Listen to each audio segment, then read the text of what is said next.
Ako si Sandro. Bata pa lamang ako, laking lola na ako. Halos araw-araw kasama ko ang aking lola. Hanggang sa nagbinata na ako, palagi kong kasama si lola. Si lola na rin ang halos magpalaki sa aming magkakapatid. Isa ako sa pinakapaboritong apo ni lola. Bago ako pumasok ng school, nakahanda na ang mga pagkain, babaunin ko at mga pangangailangan ko sa eskwela. Hinding-hindi ako pinapabayaan ng aking lola. La, alis na po ako. Sambit ko napapasok pa lang sa eskwela. Apo, baka may naiwanan ka. Check mo muna bag mo bago ka pumasok. Sambit ng lola. Matataas ang mga markang nakukuha ko kahit na hindi ganoon katalino. Basta't sinisipagan ko lang palagi sa klase. Kaya laging may regalo ako kay lola. Pagkatapos ng klase, agad akong nanakbo para sabihin ang magandang balita kay lola. Ako'y nakakuha ng mataas na ranggo sa eskwela. Lola, lola, lola, lola. Malakas kong kinatok ang pintuan. Lola, lola, lola, lola. Ako'y kinakabahan na sa nangyayari.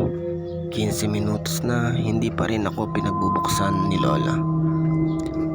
Agad akong nakaisip ng paraan para mabuksan ang pintuan.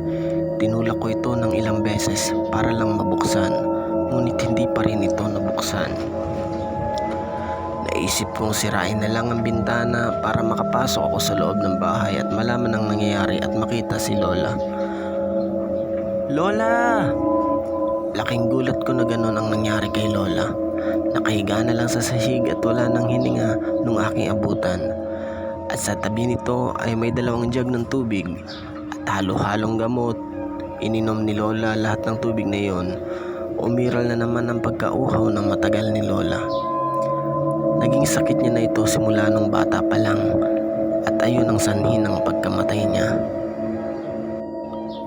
Sobrang lungkot at hinagpis ang naramdaman ko makita si lola na nakahiga sa kabaong. Wala na akong lola na palaging umuunawa, nag-aalaga at nagbibigay tuwa sa akin simula pa lang. Habang nasa burol, labis na hagulgol ang aking nagagawa. Hindi na ako makakain, kakaisip at kakatitig sa mukha ni lola. Bandang 3:00 na madaling araw, ako na lang ang gising at biglang may tumawag sa akin. Di ko alam kung guni-guni ko lang. Tinawag ang pangalan ko at boses ni lola yon. Humihingi siya ng tulong. Bumangon siya na parang buhay lang din at ang sabi, Apo, samahan mo ako. Kinalibutan ako sa